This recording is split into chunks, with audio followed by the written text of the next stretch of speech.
What's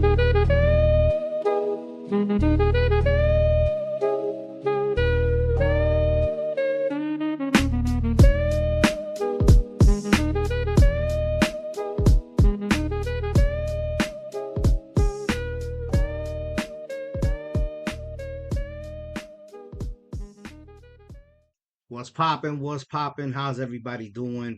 Welcome back to another episode of Life According to Rick.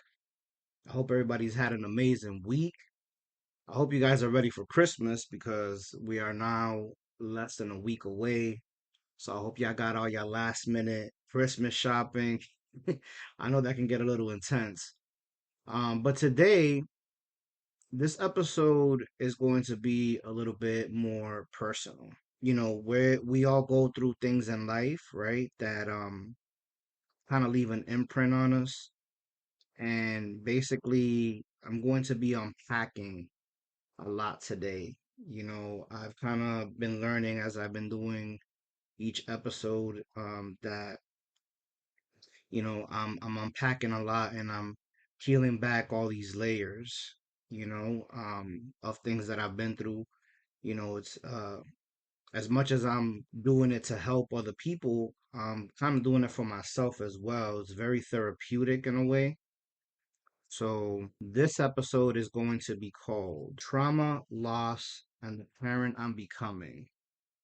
So, to basically understand how I parent, and how I love, you have to understand like where I come from, the people that have shaped me before I even knew how to be a parent. So we're gonna go back a little bit, to when my parents got divorced.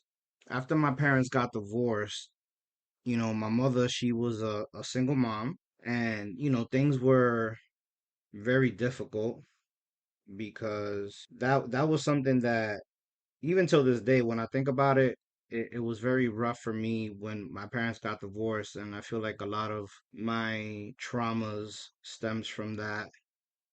And as I've mentioned before, I spent a lot of times with my grandmother growing up. So growing up with my mom, it was, I want to say it was difficult. You know, Now as an adult, I see that my mother had her own traumas, her own things that she was dealing with internally that she never dealt with. And, at the time, after my parents got divorced, I was very much daddy's boy. Like I I love my dad and I always wanted to be around him. So I know that that was frustrating for my mom, especially, you know, as a kid, you're waiting for your dad to pick you up and he promised that he would be there at a certain time and I would get dressed and be excited to spend the day with my dad and would end up getting stood up. And my father had remarried, so I remember like calling his house and his wife at the time would be like, he's not here, and I'll let him know that you called. So there was a lot of disappointments, you know, when it came to that. And as a child, how do you process all that? You're sad, that you were gonna spend the day with your father and you get stood up and you're crying and my mother would get frustrated. I know that that wasn't easy for her, because she was probably overwhelmed and angry, at my dad for standing me up.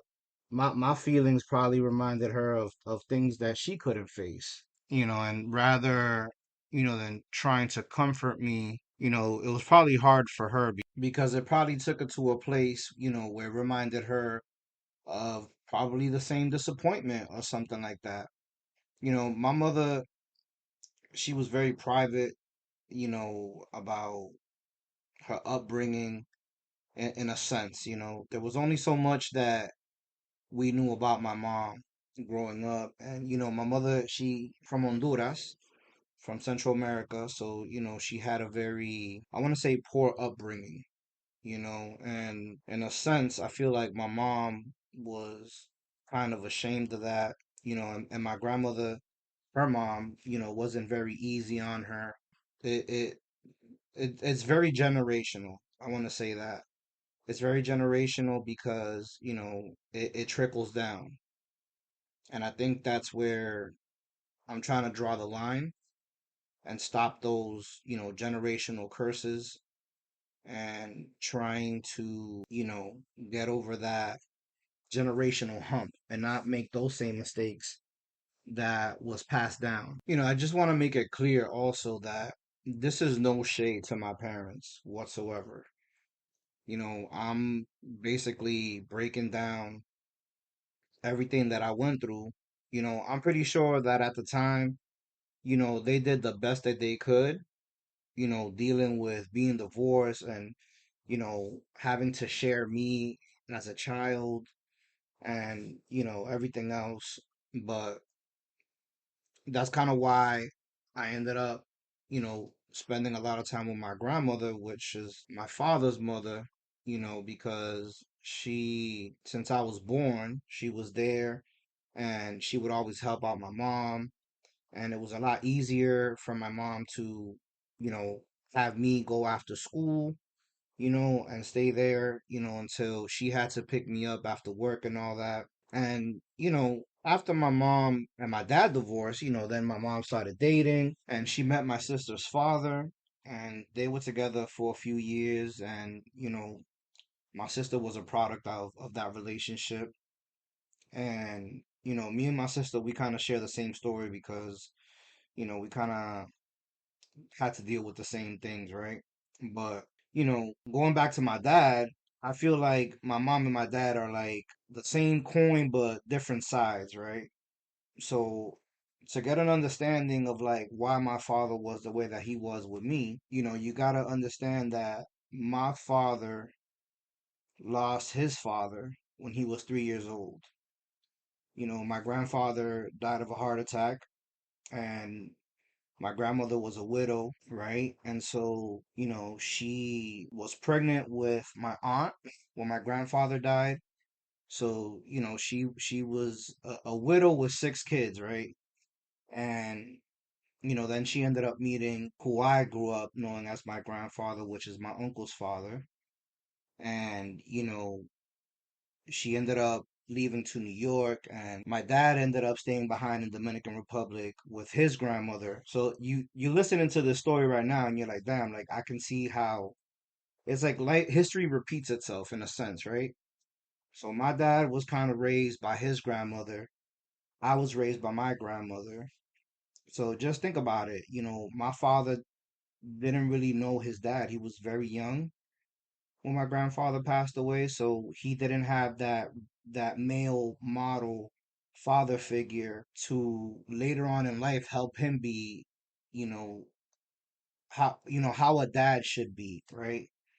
So again, like how I said earlier, this is no shade to my parents. Like as an adult now, I have a better understanding of why things transpired and how things played out. And my father tried his best, Saturdays was what we call Daddy Day, right? Because when he would show up and he would pick me up, those were like the best times. Like I can recall, my father and I, our thing was like going out to eat and going to the movies. So at a very young age, I was going to the movie theaters with my dad, and one of my favorite movies growing up was Rocky Four, and I remember being like I want to say I was like maybe 3 or 4 when that movie came out, and that was like my favorite movie of all time. And like I even made my dad buy me the soundtrack, and I would pretend like I was Rocky and that I was fighting. And we're gonna get into the whole fighting part in a little bit because obviously I'm still harboring all these feelings as a kid growing up and dealing with all these emotions of my parents getting divorced and hoping that they could potentially get back together, which was, you know, any kid's illusion in their mind, hoping that their parents get back together, not realizing that things was not gonna happen, right? So growing up as a kid, I was always like the chubby kid, and in school I would get picked on, I would get teased by other kids, and so all that pent up anger and frustration and hurt, like I would unleash the beast. Like I would start fighting in school, and I would get in trouble a lot because of it, and it was the only way that I could channel those feelings, right? And back then it's not like now how you see your kids lashing out and stuff, you can like say, well, maybe we need to take them to therapy or something like that. It was very much so like, oh, this kid's a troublemaker, or what's going on at home, blah blah blah. So I dealt with that a lot growing up. So back then it was very common, as a kid, you whacked up, you gonna get the belt. And that's what it was. So my mother, she would get the belt frequently, you know what I'm saying? And it kind of became one of those things where I would act up with my mom's, and my grandmother's house was now like my safe space. My grandmother was my safe space. She would always, you know, spoil me with love, and it was always like it felt very homely with her. Like I felt at peace when I would be with my grandmother. And so fast forward a little bit to when my mother met my brother Jeremy's dad. Now, off rip, I didn't get a good vibe from this dude. Um, and I'm still very young. I was a little kid, and I just did not like his vibe. And so, as a kid, you kind of express, to your mom, or, like, oh, I don't like this dude. And, you know, like I had no respect for him, keep it a buck. And so because I was like that with him, my mom would act a certain way with me, and she would reprimand me or scold me and whatever. So that's what kind of led me to, staying more with my grandmother. There will be times where like my mom would come pick me up, and it'd be late at night, and I would tell my grandma, I'm like, tell her that I'm sleeping, tell her that I'm sleeping. And my grandmother would be like, pick him up in the morning. He's sleeping. So it became one of those things where like I prefer to be at my grandmother's house because, I love being with her because I felt like that love, you know what I'm saying? And not that my mom didn't love me, but she was a little rough around the edges. And so that all stemmed from her upbringing, like how my grandmother was with her.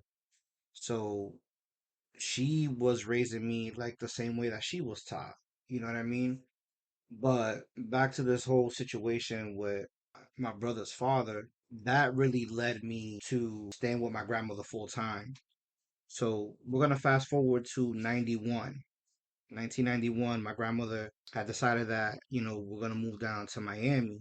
Well, she was gonna move down to Miami. So like my family started migrating from New York down south to Miami or whatever. So my grandmother was leaving also. And when I found out that my grandmother was leaving, like I was just like, nah, like I can't stay here with my mom. Like I want to leave with you, and my grandmother convinced my mom to like let me go with her to Miami. And that's how it happened. I moved down to Miami with my grandmother, and I was down there with like all my uncles and my aunts on my father's side, my Dominican side of the family. And I would come visit my mom on like breaks and summer vacations or whatever. So mind you, I'm coming to visit my mom on vacations and whatnot, and she's still dealing with this man. And that situation was like off and on or whatever. And I'm not gonna get too deep into it because, I get really frustrated when I think about it. But he was a real douchebag. I'm getting frustrated now even talking about it because, he denied my brother, you know what I'm saying? Like he claimed that he wasn't his son, and like he put my mom through a lot of shit, right? And so like at this point I'm already getting a little older, I'm already like a teenager and whatnot, and my mom would like talk to me about it. And so obviously like as her son, I would get frustrated and be like, well, why do you deal with that? But, grown folks gonna do what grown folks do. And my mom would just put up with the bullshit, and she dealt with it for a very long time or whatever. And that kind of like it brought friction between me and her because, you know, since I was a kid, I would tell her like, "Yo, I'm not feeling this man's vibe, and you still rocking with him."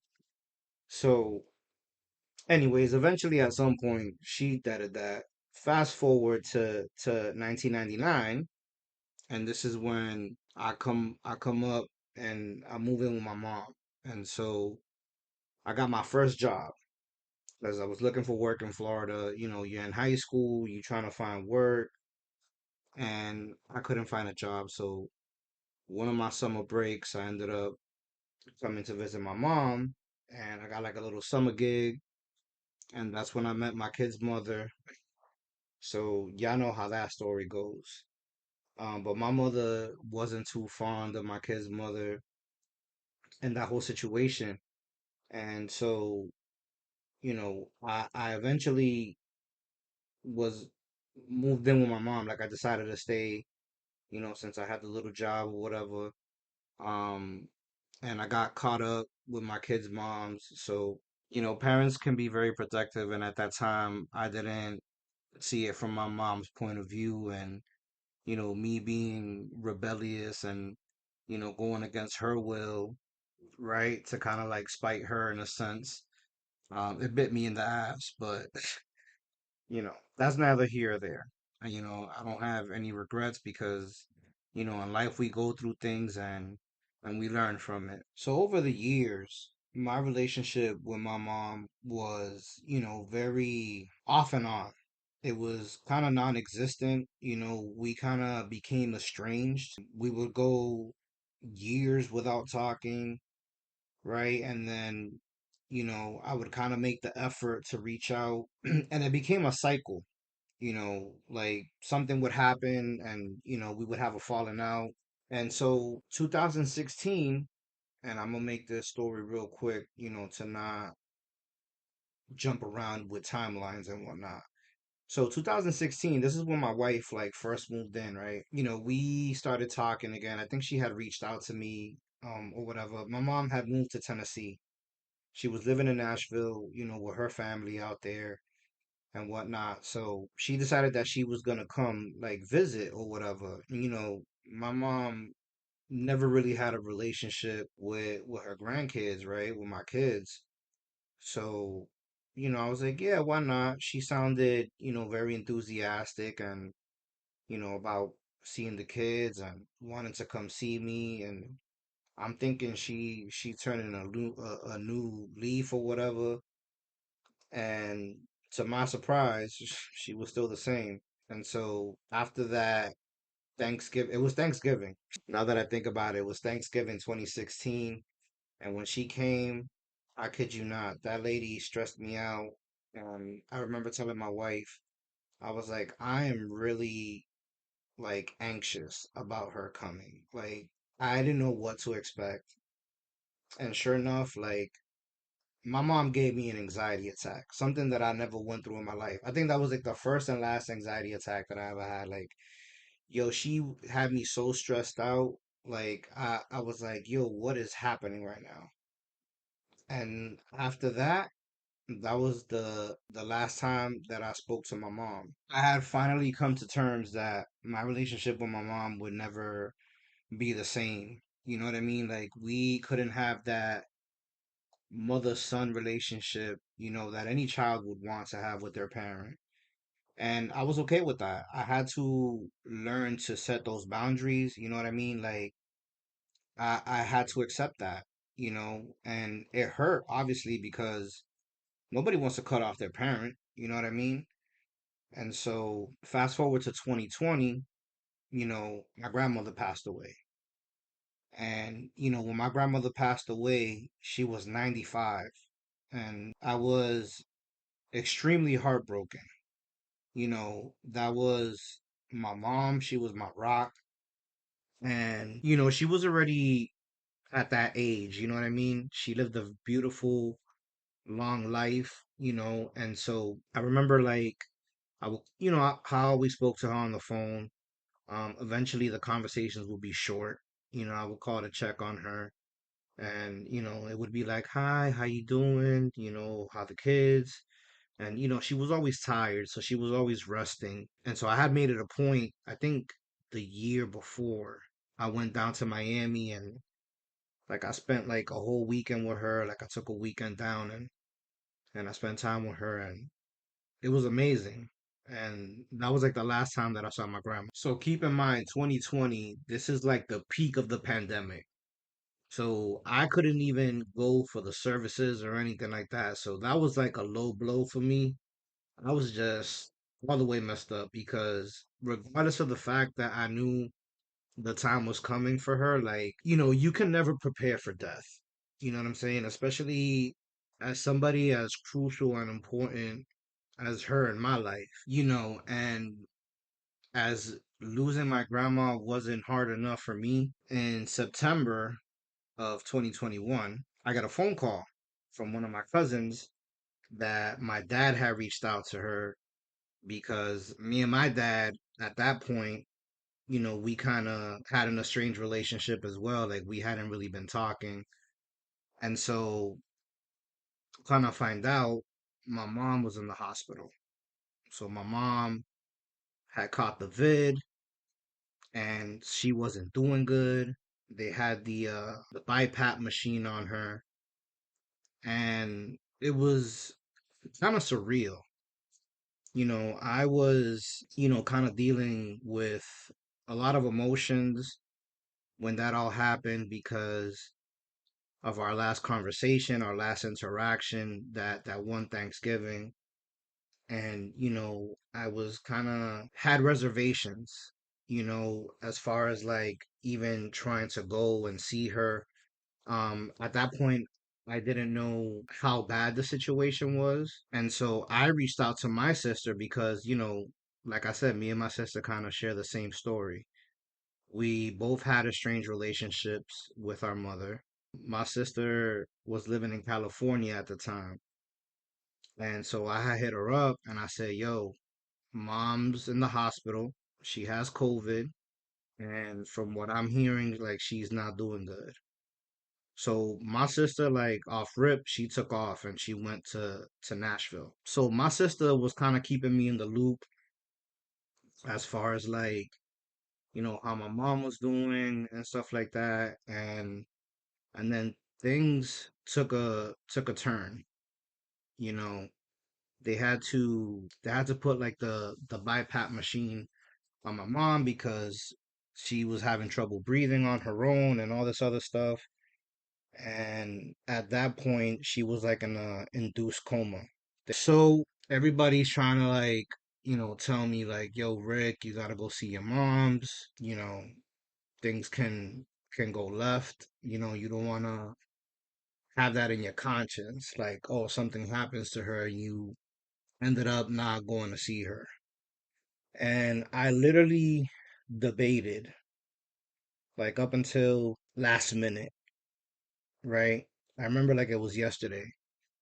So my wife and I decided that we were going to drive to Nashville. And the only reason why we decided to drive was because the flights to Nashville from, last minute was just ridiculous. So we decided to drive. We literally drove 16 hours straight. We had left 9 o'clock at night and we had made it within city limits of Nashville like 4 o'clock the next day. And as we were approaching, the plan was that I was going to meet my sister at my grandmother's house, my mother's mom. And she calls me, right, as I'm driving and was like, the hospital just called. We need to go now. We rush to the hospital. I meet my sister there. And literally, when we got there, they let me and my sister in. I had to garb up and everything because she was like in a special unit. At that time, the pandemic was just like out of control. And so I go in there and I see my mom, and she's just laying there tubed up. She couldn't talk. Obviously, she was in an induced coma. So all these feelings started flooding. Literally, the shit came at me like a tsunami. Like, I ain't even going front. It was one of the hardest things that I had to endure those last few hours that I got to spend with my mom. Even though she couldn't talk because she was in a coma, they always say that you can talk to them and they can hear you.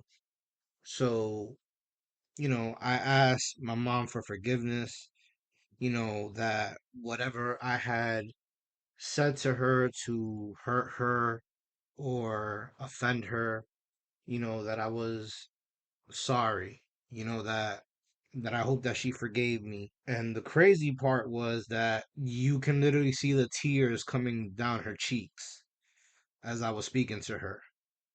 It was kind of like she knew, that she like literally waited for me. 2 hours later, after we got there, you know, there was not much that they could do. And so they turned off the machine and, that was it. My mom had passed away. The shit happened so fast that I didn't know what to feel. I still hadn't like processed, I couldn't grieve because now me and my sister had to like work on the arrangements, and then my mother's family was involved, and we had to empty out her apartment. And mind you, we got there on a Friday, so I obviously had to take bereavement time, which is only 3 days, which is super crazy. So I was only able to get there, my mom passes away, and then I'm helping my sister with the arrangements, and we emptied out her apartment, and I had to leave because I had to come back to work because, you only get 3 days of bereavement. So, we get back, and, obviously I had missed the services, so I'm back home after all of this, and I went into a dark space. I kind of hit like this really bad depression. It was hard for me to get up certain days. Um, my wife and my kids were like, really concerned because they didn't know what to expect. And it's not like I was lashing out on them or anything like that, but I was in a rut, like in a complete rut. I was, now I'm grieving and processing everything that had happened, and you know dealing with my mother's passing, and kind of having those regrets that we never had a conversation, to have some type of closure, or whatever the case was. We didn't know that this was going to happen. So in my mind it was just like me and my mom were just gonna exist in the same earth and not talk, right? And but you know that's neither here or there. But I definitely had to go to therapy. I had finally took it upon myself to go to therapy. I mean, thinking back, I should have gone to therapy years ago. I feel like I should have started therapy when I ended up getting custody of the kids. But I'm gonna talk about that in another episode, dealing with mental health and all of that. So in regards to my mom's passing and going to therapy, it definitely helped me channel those emotions and dealing with the grief and, you know, allowing myself to go through those emotions and, accepting it for what it was, to not let it harbor and eat me up alive as it was, when it occurred. It wasn't easy, taking that step into going to therapy, but it was necessary. All of this lives inside me as a parent. I get triggered by absence because I know what it feels like to wait for someone who doesn't show up. I get triggered by the emotional distance because I lived it. You know, I get triggered when my kids feel ignored because I was that kid. And sometimes, I can be overprotective, I can overreact, and sometimes their emotions wake up wounds I haven't fully healed. But awareness changes the way that I respond. I talk to my kids, I show up, I stay present even when it's uncomfortable. As I've said before, I'm not trying to be perfect. I'm trying to be available and break cycles, not repeat them. So I basically want to close out this episode by stating that, this isn't about blame. It's more about, grief, loss, and understanding how the past shapes the present. I lost the woman who raised me, and I lost my mother with unfinished business. We never got that closure. And, I also faced absence and hurt in my dad. But all of those experiences made me intentional about the family I have now.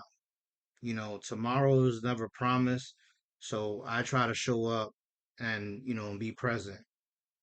So I hope that this episode did resonate with some of y'all in some type of way. Or, if you feel like you know somebody that can relate, definitely share it with them. So we're going to close out, and I want to say that I hope y'all have a Merry Christmas because the next episode, Christmas will already be over and done with, and we will be preparing to receive 2026. So thank you for tuning in, and I'll catch you guys next time.